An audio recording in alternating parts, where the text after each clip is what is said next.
warahmatullahi wabarakatuh. Waalaikumsalam warahmatullahi wabarakatuh. Mana suaranya yang lain? Masih belum Waalaikumsalam kedengaran? warahmatullahi wabarakatuh. Nah, gitu dong, yang semangat. Jadi mahasiswa harus semangat ya, apalagi masih muda-muda ya. Oke, selamat siang semuanya. Gimana kabarnya hari ini? Siang Bu, alhamdulillah sehat. Alhamdulillah. Semoga kita senantiasa diberikan kesehatan sama Allah Subhanahu wa taala sehingga kita dapat belajar bersama, berbagi ilmu bersama dalam mata kuliah ini. Sambil menunggu teman-temannya yang lain join, kita bincang-bincang sebentar ya. Karena di sini Baik Bu. beberapa masih ada yang belum join ya. Oke. Tidak terasa ya kita sudah sampai di sesi yang keempat di mata kuliah manajemen keuangan pada semester genap tahun 2021-2022. Nah, ini artinya adalah bahwa 4 minggu lagi kita sudah UTS. Nah, gimana nih persiapannya UTS? Udah belajar? Baru belajar sedikit-sedikit. Baru belajar sedikit-sedikit. Baru sedikit Bu belajarnya Bu. Nah, Putri gimana Putri belajarnya?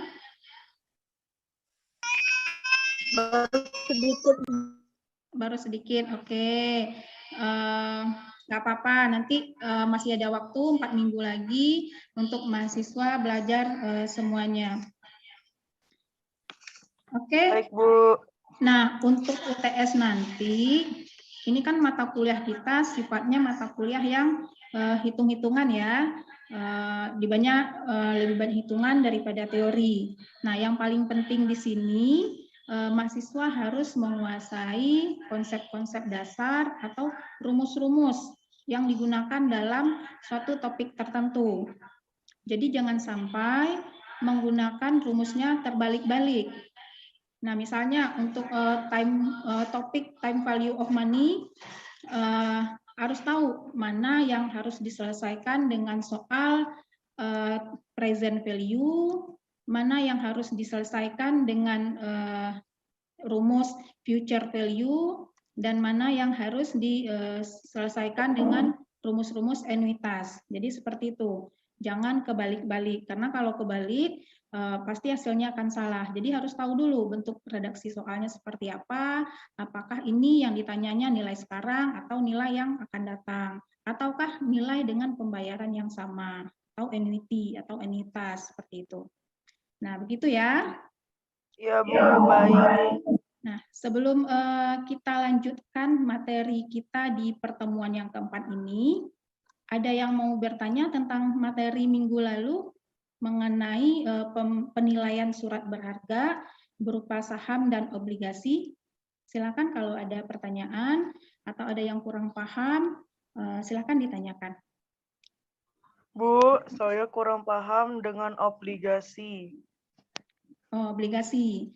Oke, jadi obligasi itu adalah surat hutang jangka menengah ataupun jangka panjang yang diterbitkan oleh perusahaan ataupun pemerintah. Nah, obligasi ini kan dapat dijual belikan dan ini merupakan salah satu sumber modal bagi bagi perusahaan ataupun pemerintah. Nah, di sini karena dapat dijual belikan, berarti siapa yang menjual? Nah, yang menjual adalah si penerbitnya. Kalau misalnya obligasi diterbitkan oleh perusahaan, berarti si penjualnya adalah perusahaan itu. Kalau obligasinya diterbitkan oleh suatu negara, berarti penjualnya adalah si negara tersebut. Lalu siapa yang membelinya? Nah, yang membeli obligasi ini adalah si investor atau orang-orang yang ingin berinvestasi di sekuritas, seperti itu. Nah, pada obligasi ini ada yang namanya istilah kupon. Nah, kupon itu dihitung dengan cara mengalihkan nilai obligasi dengan tingkat suku bunga yang berlaku. Nah, misalnya kita kasih contoh sederhana, misalnya nilai obligasi adalah 1.000 US dollar, tingkat suku bunganya adalah 10%, maka kuponnya adalah 10% dikali dengan 1.000, itu sama dengan 100. Nah, pada obligasi si investor katakanlah obligasi ini umurnya adalah 5 tahun atau periodenya adalah 5 tahun, jangka waktunya 5 tahun. Berarti dalam tahun pertama, tahun kedua, tahun ketiga, tahun keempat, nah si pembeli obligasi yaitu si investor dia akan menerima kupon sebesar 100 US dollar selama 4 tahun tersebut. Nah, lalu di tahun yang kelima, si investor juga menerima kupon ditambah dengan nilai nominal awal dia membeli obligasi, yaitu 1.000. Jadi 1.000 ditambah 100 dibagi dengan diskon faktornya. Nah, itulah yang diterima oleh si investor. Nah, gimana? Paham? Sudah cukup, Bu. Ya Allah paham. Amin. Mudah-mudahan paham ya terhadap apa yang saya sampaikan. Ada lagi yang mau bertanya? Kalau Tidak, Bu. sukuk apa, Bu? Sukuk itu adalah jenis obligasi syariah ya dalam pasar modal syariah. Jadi itu nanti kalau mahasiswa mengambil mata kuliah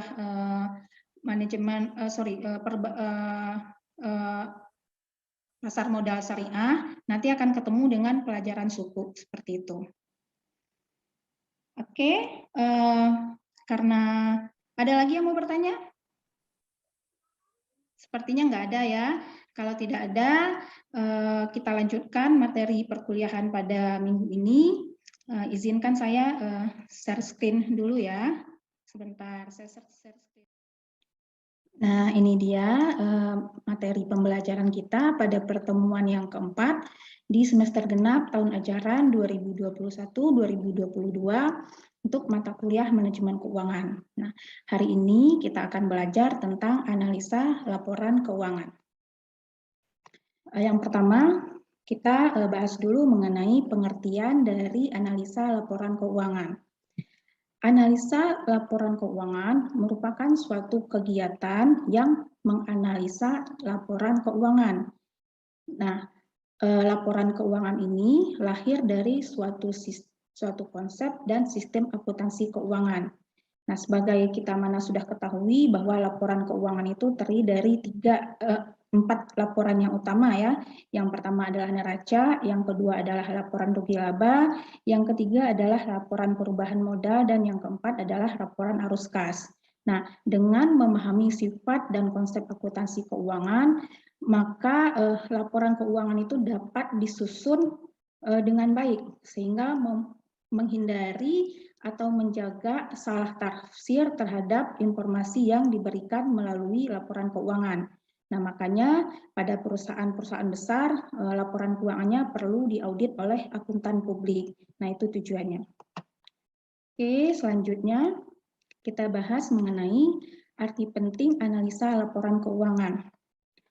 Analisis terhadap data keuangan suatu perusahaan dilakukan dengan tujuan untuk memperoleh gambaran tentang perkembangan suatu perusahaan.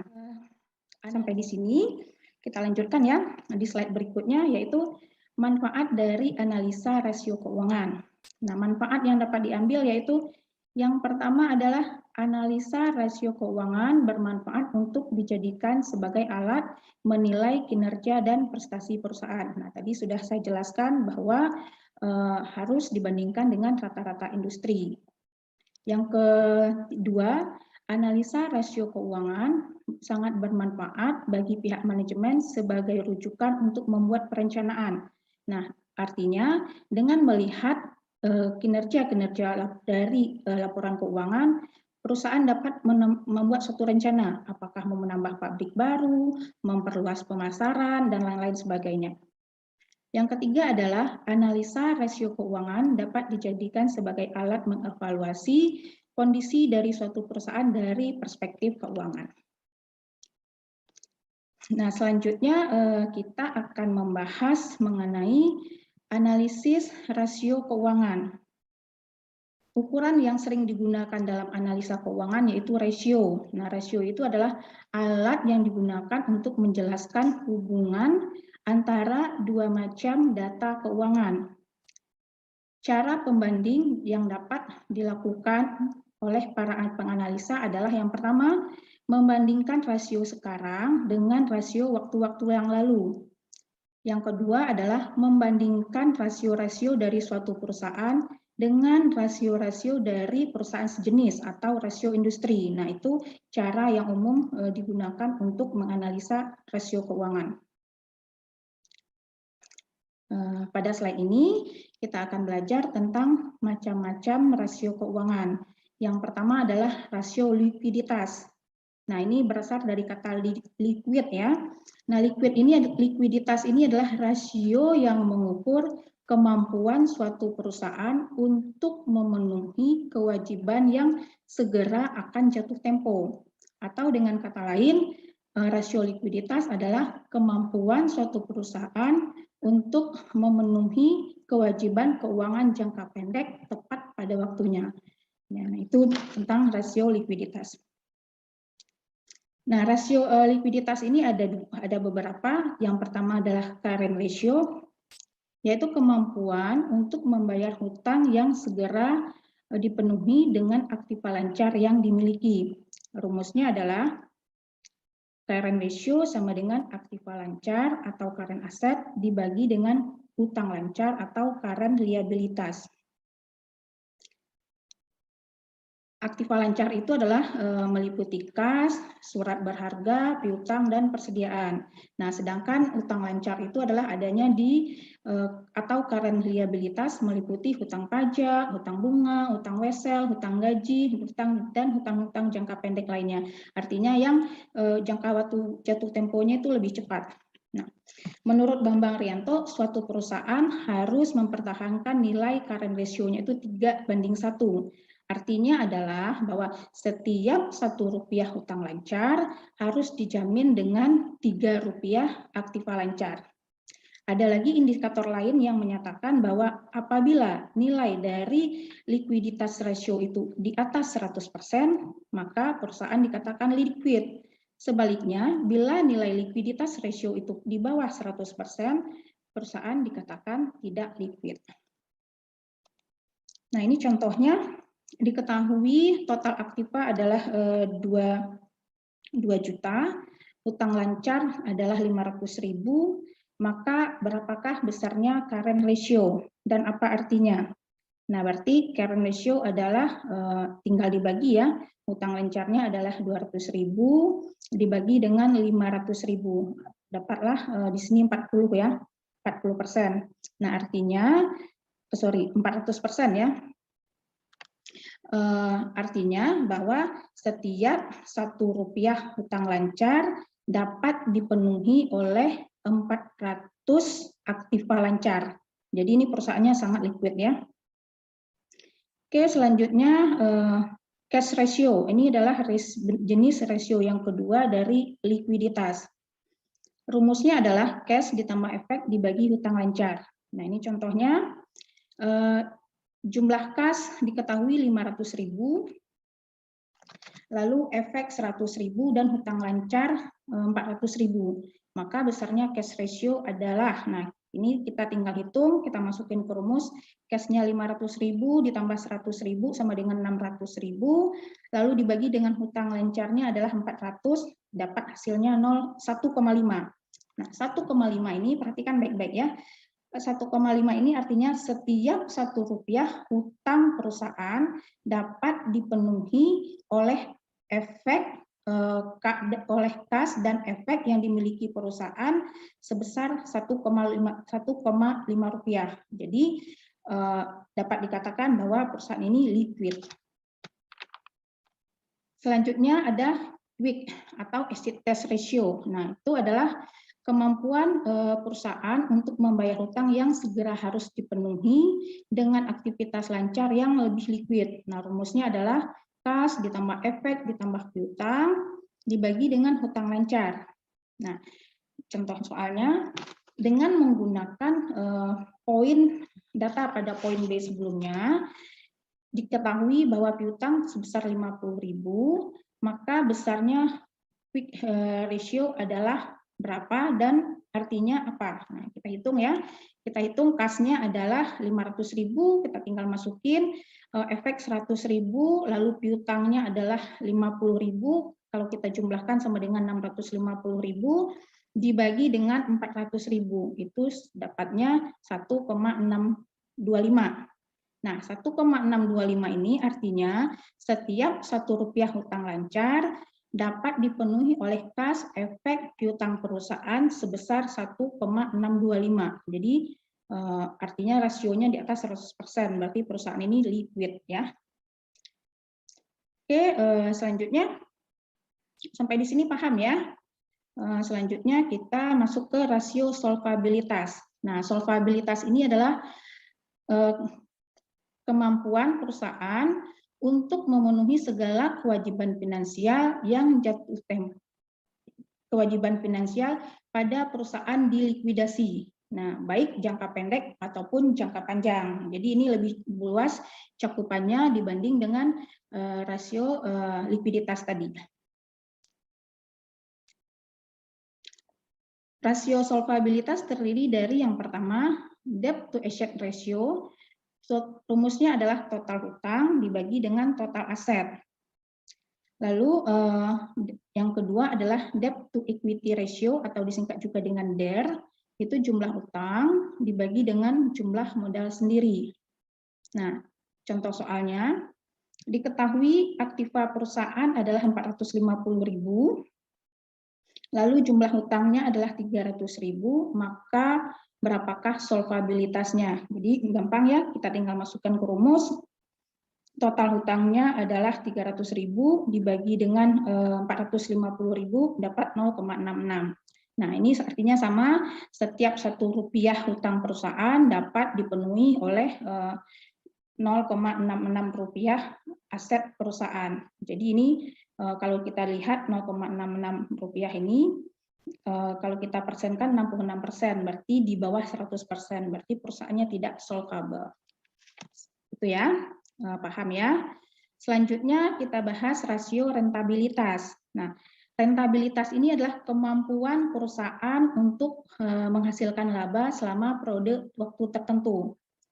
Ini terdiri dari yang pertama adalah rentabilitas ekonomi, yang kedua rentabilitas modal sendiri atau disebut juga dengan rentabilitas usaha. Perbandingan antara laba usaha modal sendiri dengan modal asing yang dinyatakan dalam persen. Nah, itu rentabilitas rentabilitas ekonomi. Artinya laba usaha dibagi modal, total modal. Nah, yang kedua adalah rentabilitas modal sendiri, yaitu perbandingan antara laba bersih dengan jumlah modal sendiri. Nah, ini perhatikan di sini bahwa rentabilitas modal sendiri yang dibandingkan adalah dengan modal sendiri. Beda banget dengan yang A. Kalau yang A itu pembandingnya adalah total modal, baik modal sendiri ataupun modal asing. Ini ada contoh soal. Nah, ini contoh soalnya ya. Yang pertama, suatu perusahaan mempunyai jumlah modal sebesar 200.000 yang terdiri dari 100.000 hutang dengan bunga 10%. Berarti modal sendirinya adalah 100.000 ya. Jadi totalnya hutang 100.000, modal sendiri 100.000, sehingga dapat 200.000. Keuntungan selama setahun adalah Rp40.000. Maka berapa besarnya rentabilitas ekonomi dan apa artinya? Nah, yang kedua, dengan menggunakan data nomor 1, jika diketahui pajak pendapatan sebesar 12.000, maka besarnya rentabilitas usaha dan apa artinya? Nah, yang pertama masukin ke rumus dulu ya. Rentabilitas ekonomi itu rumusnya adalah tadi laba usaha dibagi dengan modal, total modal, baik itu modal sendiri tambah modal asing. Berarti di sini adalah laba usaha itu 40.000 dibanding dengan 200.000. Nah, itu hasilnya sama dengan 20%. Lalu yang kedua adalah jika diketahui pajak pendapatan 12.000, maka besarnya rentabilitas usaha adalah, berarti ini kita masukin ke rumus rentabilitas usaha. Tadi rumusnya adalah laba bersih dibagi modal sendiri. Nah, laba bersihnya berapa? Yang pertama adalah 40.000. Ini laba usahanya ya, 40.000 dikurang dengan pajak. Kurangin dulu dengan pajak 12.000, Nah, sama dengan 28.000 dibagi dengan modal sendiri. Nah, modal sendirinya tadi di sini ya, 100.000 itu sama dengan 2,8. Atau kalau kita jadiin 100% itu adalah 280.000. Artinya apa? Dengan menggunakan modal sendiri sebanyak 100.000, perusahaan dapat menghasilkan keuntungan sebesar 280%. Nah, itu materi kita mengenai rentabilitas dari rasio dari rentabilitas. Nah, ini selanjutnya ada tugas ya. Ada tugas, tugasnya adalah yang pertama ini ada data keuangan PT ABC, data-datanya seperti ini, ada kas dan bank, lalu efek, piutang, persediaan, total aktiva, dapat segini ya. Nah ini total pasifanya adalah 7.115.000, ini balance ya, sudah balance. Lalu ada data laporan laba rugi. Nah, ini penjualannya 9.800, lalu laba bersihnya 674. Di sini ada laba kotor. Laba kotor itu sering disebut juga dengan laba usaha ya. Laba usaha 2548. Ini data-data. Nanti silakan mahasiswa mencermati. Apabila kurang paham, boleh bertanya. Cermati dulu ya. Nah, ini lalu ada soal latihan tugas selanjutnya yaitu tentang konsep-konsep. Di sini ada 5 soal mengenai likuiditas, solvabilitas, rentabilitas. Berdasarkan laporan di atas, hitunglah berapa rasio likuiditas perusahaan yang terdiri dari current ratio, cash ratio, quick asset test ratio. Dan kedua, hitunglah solvabilitas perusahaan yang terdiri dari total asset to debt ratio, net worth debt to debt ratio. Dan yang ketiga, hitunglah rentabilitas rasionya yang terdiri dari rentabilitas ekonomi dan rentabilitas modal sendiri. Jangan lupa diartikan setiap hasil perhitungannya artinya apa atau interpretasinya seperti apa. Lalu, nah ini soal latihan yang selanjutnya atau soal tugas yang selanjutnya adalah mengenai konsep-konsep dari teori-teori yang tadi kita sudah pelajari. Di sini ada 5 soal ya. Yang pertama, ini yang kedua, ini yang ketiga, dan ini yang keempat, dan yang kelima. Nah ini nggak terlalu susah menurut saya. Jadi cuma perlu hati-hati dalam menghitung dan melihat benar-benar supaya tidak salah rumus gitu. Nah, materi ini untuk tugas ini sudah saya posting juga di ruang tugas MyBest e-learning. Silakan mahasiswa untuk mendownloadnya. Nah, begitu penjelasan hari ini mengenai materi perkuliahan. Silakan disimak kembali, dibaca-baca kembali. Jika ada pertanyaan, kita akan buka forum diskusi ya, ada di ruang diskusi MyBest. Oh iya, sebentar. Ada sedikit materi tambahan dari saya. Sebentar ya, saya coba share ya.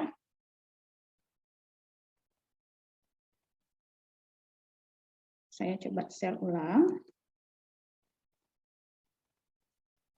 Nah, ini materi tambahan dari saya.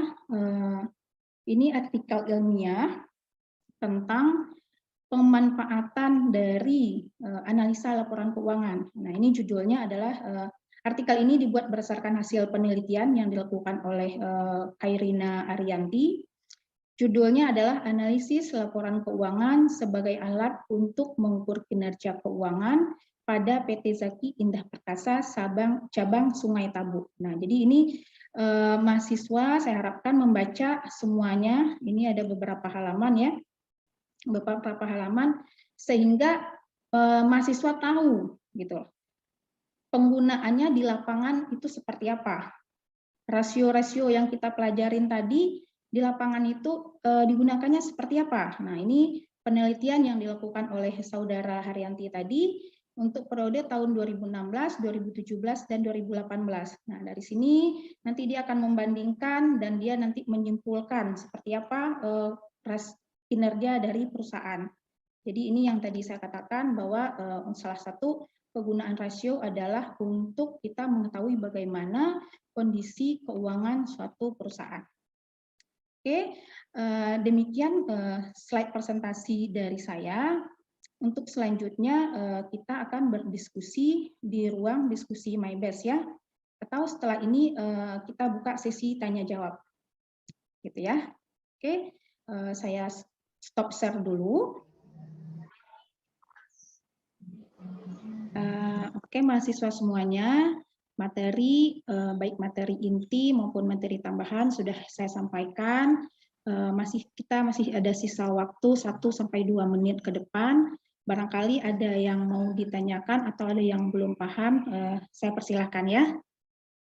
Saya Bu, saya masih belum paham tentang cara menganalisis kinerja keuangan perusahaan itu bagaimana ya Bu? Boleh dijelaskan lagi?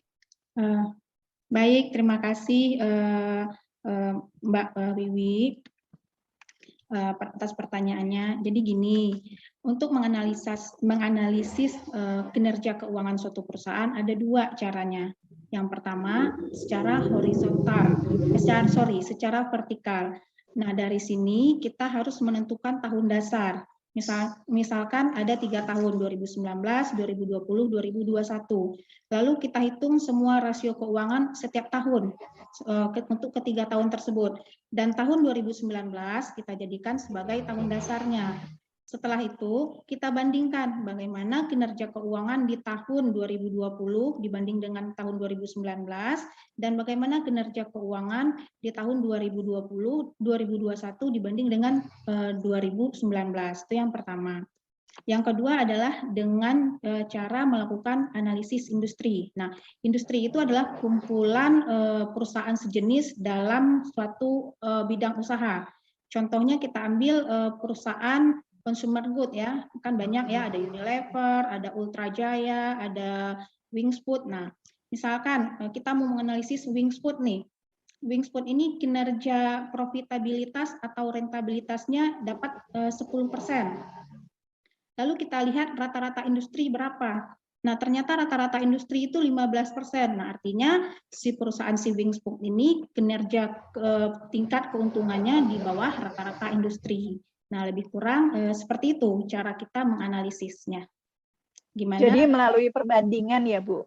Ya, kalau yang untuk yang vertikal, kita melakukan perbandingan dengan perusahaan kita sendiri, tapi berbeda tahun. Sedangkan kalau untuk analisis industri, kita melakukan perbandingan kinerja perusahaan kita dengan kinerja industri. Oh, iya. Oke, paham Bu. Terima kasih. Terima kasih. Oke, ada lagi yang mau bertanya? Oke, sepertinya tidak ada ya, karena waktunya juga sudah habis. Sesi Zoom-nya saya cukupkan sampai di sini. Kalau masih ada pertanyaan, silakan melalui WhatsApp group ataupun ruang diskusi pada e-learning MyBest. Terima kasih mahasiswa semuanya. Assalamualaikum warahmatullahi wabarakatuh. Waalaikumsalam. Terima kasih Bu Elmira. Sama. Izin live ya. Ya, silakan.